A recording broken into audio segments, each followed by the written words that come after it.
दुश्मन होता है ना नस्ली, सामने खड़ा है, पता है ये दुश्मन है, सीना तान के नस्ली दुश्मन होना चाहिए कि दुश्मन पता होता है यार सामने। एक जो आपके साथ रह के चल रहा होता है ना, वो बड़ा ही खतरनाक काम है, वो आपकी जड़ें काट देता है। और इसने एक बंदा ही पूरा निकल गई ये दोस्ती, ये ऐसी मुनाफिकत वाली दोस्ती थी। इंडिया में सिद्धू मूसेवाला कत्ल हुआ था, उसने 295 गाना गाया था, उसका ये कसूर था। तो बलाज का भी यही कसूर था कि ये उस खानदान में पैदा हुआ जिनके वालिदैन की दुश्मनी थी। मैं समझता हूँ कि या तो ये गैंग वॉर अब शुरू हो गया, अब ये एक मर्डर हुआ है ना, इसके बाद भी होने हैं, ये कंफर्म बात है।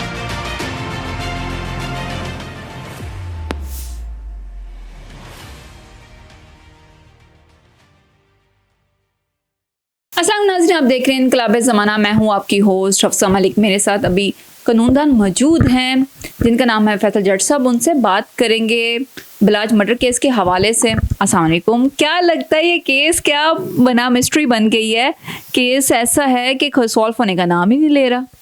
जी वालेकुम अस्सलाम। देखें, ये जो अमीर बलाज कत्ल केस है, ये पाकिस्तान में दोबारा ऐसा एक केस आया है बड़े अरसे बाद कि जैसे गैंग वॉर ने सर उठाया है, कि जैसे एक गैंग वॉर होता था।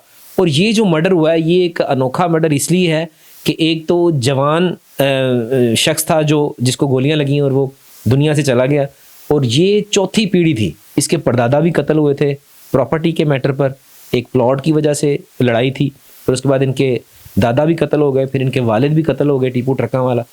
फिर ये आज खुद, यानी कि ये गैंग वॉर ने सर उठाया है। और इसका जो FIR हुई है, FIR में नॉमिनेट 2 बंदे बड़े अहम हैं। वो बंदे गोगी भट्ट और तीफी भट्ट, जिन्हों के नाम पहले ही काफ़ी फेमस हैं और उनके नाम है। और जो बीच में जो यार ने जो गद्दारी की, जो दोस्त ने जो गद्दारी की, जो बिका, कहते हैं कि बुरे ना मारो, बुरे दी मां नू मारो। ये आपने पंजाबी की कहावत सुनी होगी। तो उसमें ये है कि जो बुरा है उसका जिक्र कम आ रहा है, दोस्त का जिक्र ज़्यादा आ रहा है। और मुनाफिक जो है, मैं समझता हूँ वो सबसे बड़ा दुश्मन होता है। जो रेकी दे रहा था, जो बिल्कुल खबरें दे रहा था, जो मुखबरी कर रहा था कि ये बंदा कहाँ पर आ रहा है, कहाँ जा रहा है, और उस बंदे से ये उम्मीद की भी नहीं जा सकती। यहाँ तक कि फैमिली वालों से जब इंटरव्यू लिया गया तो फैमिली वाले, उसके भाई, ये कह रहे थे कि आप एहसन शाह से करें, वो भाई है हमारा, वो आपको इसके बारे में बताएगा। तो बाद में देखें, पता चला कि एहसन शाह साहब खुद ही हैं बीच में, इन्होंने खबरें दी हैं। कैसी बात है, 50 लाख रुपए लेके उन्हीं पैसों से उसने उम्रा किया, वहां जाके उसको कॉल कर रहा है, चीजें कर रहा है, और ये वाहद केस होगा जिसमें कातिल का भी पता है लेकिन सजा नहीं हो रही। देखें, सज़ा क्यों नहीं होगी, इंशाल्लाह होगी। CIA बड़ी तेज़ है, पाकिस्तान की पुलिस ऐसी है कि वो, इसके ऊपर मैं आपको एक लतीफ़ा सुनाता हूँ कि उसमें ऐसा हुआ कि एक अदालत में मान नहीं रहे थे कि जनाब ये केस होता है। वो जनाब इंडिया वाले आए, उन्होंने कहा जी ये बोलो हिरन है, उन्होंने मान लिया हिरन है अदालत में। उसके बाद जनाब हिरन को लेके आए अमेरिका वाले, उन्होंने भी मान लिया। पाकिस्तानी वो कह रहे थे हाथी नहीं हमें मिल रहा, तो पाकिस्तानी पुलिस जो है ना, वो हिरन को खींच के अंदर ले गई अदालत में, तो हिरन ने कहा नहीं मैं हाथी हूँ।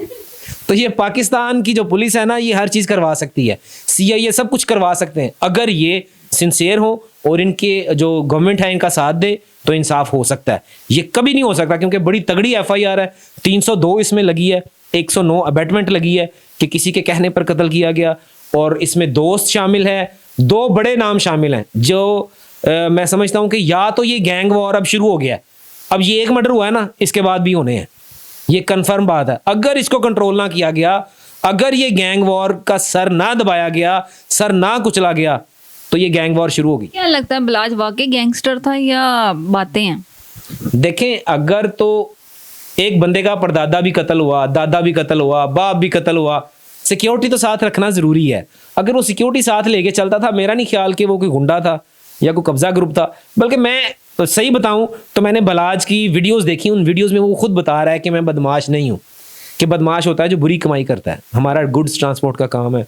और फिर वो बरतानिया से पढ़ लिख कर आया, पढ़ा लिखा बच्चा था, वो तालीम याफ्ता था। मुझे नहीं लगता, उसके 2 बच्चे हैं, उनके साथ वीडियोज़ लगी हुई हैं, वो देख के दिल दुख रहा है। मेरे पास क्लाइंट्स आती हैं, ख़वातीन, वो रो रही होती हैं कि ये बच्चा कत्ल हो गया, यानी कि ज़्यादती हुई है। ये बहुत बड़ी ज़्यादती, छोटी ज़्यादती नहीं है।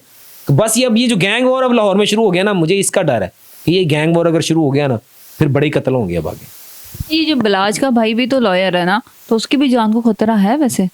देखें, ऑब्वियसली जो FIR इतनी तगड़ी हुई है, जो FIR के अंदर नाम है वो कोई आम नाम तो नहीं है, ठीक है। वो गोगी भट्ट और तीफी भट्ट छोटे नाम तो नहीं है, अब उनके नाम है। अब ये जो इन्वेस्टिगेशन होगी, ट्रायल चलेगा, सबूत और हकायक इकट्ठे होंगे। एहसन शाह पकड़ा गया, 50 लाख उसने लिया था, 5 करोड़ की डील तय हुई थी। ये सारे जो भी आप सुन रहे हैं ये तब फाइनल होंगे जब पुलिस की रिपोर्ट बनेगी, इन्वेस्टिगेशन मुकम्मल होगी। तो इंशाअल्लाह ताला मुझे उम्मीद है कि ये जो पुलिस काम कर रही है, सीआईए ने काम किया है, मुझे उम्मीद है कि इंसाफ होगा। लेकिन बड़ी इसमें खामियां कोताहियां भी हैं, कमियां भी हैं, प्रेशर होना चाहिए, गवर्नमेंट का प्रेशर होना चाहिए, इंसाफ होगा। वैसे एहसन शाह का अगर लाइफस्टाइल देखें तो बहुत ज़्यादा, वो भी लगता है कि बहुत अच्छी फैमिली से बिलोंग करता है, और उसने एक 5 करोड़ या 50 लाख लेकर, और ये भी कहा जा रहा है कि पैसे क्या बाकी बरामद करवाए हैं, ये बातें हैं। नहीं देखिए जी, पैसे तो उसने लिए हैं, इवन के पैसों का प्रूफ भी उसने दे दिया है, और मेरा ख्याल है 20 लाख रुपए वापस भी उन्होंने रिकवर किया है पुलिस ने। तो इन्हीं पैसों से वो उम्रा करने भी गया। मैं ये समझता हूँ कि यारों की जो यारी है ना, यारी से एतबार उठ गया। ये जो दोस्त ने धोखा दिया बहुत बड़ा धोखा है, ये छोटा धोखा नहीं है। दुश्मन होता है ना, नस्ली सामने खड़ा है, पता है ये दुश्मन है, सीना तान के नस्ली दुश्मन होना चाहिए कि दुश्मन पता होता है यार सामने। एक जो आपके साथ रह के चल रहा होता है ना, वो बड़ा ही खतरनाक काम है, वो आपकी जड़ें काट देता है। और इसने एक बंदा ही पूरा निकल गई ये दोस्ती, ये ऐसी मुनाफिकत वाली दोस्ती थी। हम भी अब डरते हैं कि भाई दोस्तों से भी अब डर लगने लगा है कि जो दोस्ती इतना पाक और मुकद्दस रिश्ता है कि जब भाई नाराज हो, माँ नाराज हो, बाप नाराज हो, बहन नाराज हो, बंदा किसके पास जाता है? दोस्त के पास जाता है। कहते हैं कि एहसन शाह, जो मैं आपकी बात कर रही हूँ, एहसन शाह जो था लोगों से भत्ते लेता था, बलाज का नाम यूज़ करता था, लोगों को उनके नाम से डराता था। बलाज गैंगस्टर नहीं था, लेकिन इस बंदे ने उसके नाम पे इतना पैसा खाया। जब ये पैसा खा रहा था फिर इसको क्या ज़रूरत थी? और कहते थे कि जब ये बलाज के पास बैठा था, जब उसके दुश्मनों से वो दुश्मनों की बात करता था, ये उनको रिकॉर्डिंग सेंड करता था फ़ोन से। ऐसे कोई आपको लगता है कि चीज़ें मिली हैं कि तीफी भट्ट या गोगी भट्ट को भेजता था? देखें जी, जो इन्वेस्टिगेशन आई है, जो भी अंदर की खबरें आई हैं, वो रिकॉर्डिंग मिली है, मैसेजेस मिले हैं, राब्ते थे। उधर सऊदी अरब में बैठ के जब पूछा जा रहा था कि तुम शादी पर आए हो कि नहीं आए हो, वो खबरें भी आगे दूसरे फ़ोन पे दूसरों को दी जा रही थी। वो इन्वेस्टिगेशन हो गई है, लेकिन अभी मुकम्मल नहीं हुई। जैसे इन्वेस्टिगेशन मुकम्मल होगी इंशाल्लाह तो ये सारी चीज़ें पुलिस सामने लेके आएगी। और ये जो चल पड़ा है नस्ल ब नस्ल कत्ल करने का, पहले उसके दादा को कत्ल किया, फिर उसके बाप को कत्ल किया, 10 साल 2010 में उसके बाप का कत्ल हुआ, 2024 में इसका कत्ल कर दिया। तो इसकी फैमिली, अब इसके माशाल्लाह से 2 बच्चे हैं छोटे छोटे, उनकी जान को भी खतरा होगा। क्या ये लड़ाई कहाँ जाके ख़त्म होगी? कब इसको स्टॉप किया जाएगा? क्या लगता है? देखें, ये तो ज़ाती दुश्मनी है ना, हम सुनते हैं पहले गाँव वगैरह में होती थी। वो गाँव में ज़मीन का मसला चल रहा है, कोई जनाब पानी का मसला चल रहा है, नहर का मसला, तो ये गांव में तो हम सुनते आ रहे थे ख़ानदानी लड़ाइयाँ चलती हैं। लेकिन ये जो लाहौर शहर है ये भी मशहूर था गैंगस्टर्स के हवाले से, ठीक है। जो नाम बीच में लिए गए हैं गोगी भट्ट और तीफी भट्ट, ये छोटे नाम नहीं हैं। अब ये तो प्रूफ करना पड़ेगा कि जिनके इल्ज़ाम लगाए गए हैं क्या वो साबित होते हैं। 109 अबैटमेंट है, जुल्फ़कार अली भुट्टो को सज़ा हुई थी 109 पे, तो 109 पे यानी कि किसी तीसरे बंदे ने मारा और उसने जिसने मारा उसने कहा जी मैंने इसके कहने में मारा है, तो भुट्टो को वो सज़ा हुई थी।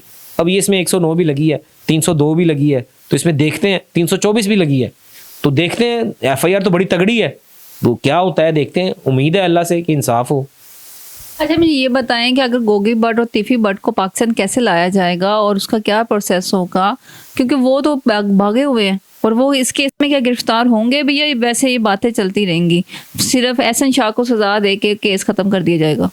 देखें, इंटरपोल के ज़रिए लाया जाता है, पाकिस्तान के कानून में मौजूद है। अगर कोई आपका मुजरिम हो जो आप उसको पकड़ना चाहें तो पाकिस्तानी पुलिस इंटरपोल के ज़रिए दूसरे मुल्क जाके, और वो किन किन ममालिक में जा सकते हैं ये भी बता दें। वो देखें जी, सिवाय इसराइल के सारे हर मुल्क में जा सकते हैं पाकिस्तानी फोर्स जो है। अच्छा। हाँ जी, और वो जो है जाके वहाँ से इंटरपोल के ज़रिए गिरफ्तार करके ला सकती है। लेकिन ऐसा होता हुआ नज़र नहीं आ रहा, बड़ा मुश्किल है, ऐसा नज़र नहीं आ रहा मुझे, क्योंकि जिनके नाम बीच में दिए गए हैं वो हुकूमती जमात के सपोर्टर रहे हैं पहले भी, तो मुझे नहीं लगता कि इंटरपोल इसमें इस्तेमाल होगा।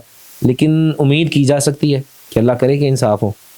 आपको लगता है कोई सियासी दुश्मनी ना हो कि, क्योंकि बलाज तो था पहले PTI में था, उसके बाद उसने नून लीग ज्वाइन कर ली थी, तो आपको कोई ऐसा मामला तो नहीं लगता?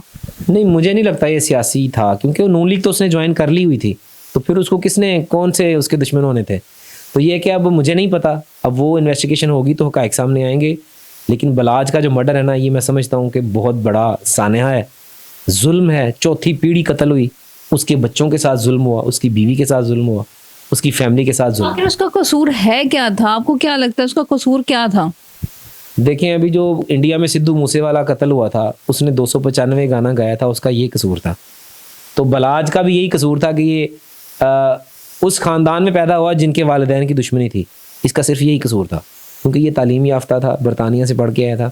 मेरे नॉलेज के मुताबिक, नाक़िस इल्म के मुताबिक, बलाज एक अच्छी शख्सियत का मालिक था जिसको इन्होंने कत्ल कर दिया। ये गोगी भट्ट, तीफी भट्ट के ऊपर बहुत से पर्चे हैं, हम देखते रहते हैं, आए रोज़ उनके न्यूज़ में भी चलते हैं। ऐसे गैंगस्टरों को क्यों नहीं हुकूमत पकड़ती, क्यों नहीं इनके खिलाफ कार्रवाई करती? क्या ये इतने पावरफुल है कि हुकूमत के भी हाथ में नहीं आते? ये तो KGF चैप्टर 2 वाला हिसाब लगता है, जिसमें उसमें रॉकी नहीं पकड़ा जाता है, इसमें ये तीफी और गोगी नहीं पकड़े जा रहे। देखें एज सच मैंने तो गोगी और तीफी भट्ट के बारे में सिर्फ इनके नाम ही सुने हैं, मैंने इनको कभी देखा नहीं है सच के लाइव में कहूँ मैंने इनको देखा है। ये गैंगस्टर को कौन देख सकता है? तो मैं यही कह रहा हूँ ना कि नहीं, गैंगस्टर का पता होता है ना, तो इनको हमने तो नहीं देखा, लेकिन जो सुना है, सुनने में यही आया कि इनका काफ़ी नाम है, इनके काफ़ी केसेस में नाम आए हैं। तो अब ये तो जब इन्वेस्टिगेशन होगी पता चल जाएगा कि इसके पीछे कौन है, हक़ाइक़ का सामने आ जाएगा इसमें। और ये जो फैमिली वगैरह के ऊपर प्रेशर में इनके इतने लोगों को साथ, वो काफिला लेके चलता था गार्ड्स का, आप कहा जाता है कि उसको गोली जो है उसको सेल्फी के बहाने लगी, इसमें कितनी सच्चाई है? देखिए जो वीडियो हमने सोशल मीडिया पे देखी है ना कि वो बलाज शादी से निकल रहा है, वो वीडियो सब ने देखी है, शायद आपने भी देखी होगी, नाजरीन ने भी, कि वो जैसे ही निकल रहा है सारे ही साथ हैं, तो सेल्फी का बहाना तो नहीं हुआ। सेल्फी तो मुझे नहीं नजर आई, जब ठा ठा ठा आवाज़ें आई हैं और वो नीचे गिर गया, इस तरह ही हुआ है। अगर सेल्फी का बहाना होता तो नजर आता है कि एक बंदा ऐसे सेल्फी ले रहा है और फिर काम हुआ है, लेकिन वो ऐसे चलते हुए आ रहे हैं और बिल्कुल बाहर निकल लेंगे तो वहीं पे फायर हो गए। कहा जा रहा था ये केस जल्दी खत्म हो जाएगा क्योंकि इसमें तो कातिलों का भी सबका पता है कि किसने कत्ल किया और पीछे कौन लोग थे, लेकिन ये केस क्या लगता है ये चलता रहेगा? क्योंकि ना उसके दादा के कातिल पकड़े गए, ना उसके बाप के कातिल पकड़े गए, इसके बलाज के पकड़े जाएंगे, क्या लग रहा है? देखें हम तो उम्मीद ही कर सकते हैं, पाकिस्तान इंसाफ मुहैया करने की जो लिस्ट है ना 135वें नंबर पे है, तो उम्मीद करता हूँ कि इस दफ़ा लोग जाग गए हैं, इंसाफ होगा, उम्मीद कर रहे हैं और अल्लाह से दुआ कर रहे हैं। क्योंकि एक पुलिस जो होती है ना, वो जब पुलिस ज्वाइन करते हैं पुलिस ऑफिसर, वो उनके ऊपर ये बाइंडिंग होती है कि उन्होंने हल्फ उठाया होता है कि मुल्क के साथ वफा करनी है। तो जो पुलिस ऑफिसर या CIA इसको डील कर रही है, मुझे उम्मीद है कि वो इंसाफ करेगी और अगर कोई तगड़ा बंदा है तो उसको भी गिरफ्तार करेगी। क्योंकि ये ज़रूरी तो नहीं है, यहाँ वज़ीर आज़म पकड़े जाते हैं, साबिक वज़ीर आज़म पकड़े जाते हैं तो गिरफ्तार हो जाते हैं, सजाएं हो जाती हैं, तो फिर ये गोगी भट्ट और तीफी भट्ट और इसके अलावा जो और भी कोई इसमें नामालूम है वो क्यों नहीं पकड़े जाएंगे? बहुत शुक्रिया फैसल जट साहब हमारे साथ मौजूद हैं। हमने कानून के हवाले से पूछा गोगी क्या क्या तीफी क्या, ये दोनों जो कातिल हैं जिन्होंने बलाज को कत्ल किया, जो एक मासूम इंसान था जो कि इस गैंग का हिस्सा नहीं था जिसको लोग गैंगस्टर कहते थे, और वो इनके वो एक शादी अटेंड करने गया था और वो शादी के एक दोस्त के झांसे में आके, दोस्त वो भी जो उसका बहुत पुराना दोस्त हो, जो उसके बचपन में उसके साथ हो, जिसने उसका 50 लाख में उसकी जान का सौदा किया। हम दुआ करते हैं और हुकूमत से भी अपील करते हैं और पुलिस से भी हम उम्मीद लगा के बैठे हैं कि इसके कातिलों को पकड़ा जाएगा, इनको सज़ा होगी और बलाज मर्डर केस को सॉल्व किया जाएगा। अपनी मेज़बान को इजाज़त दें, फिर हाजिर होंगे एक नए शौक के साथ। अल्लाह हाफिज़।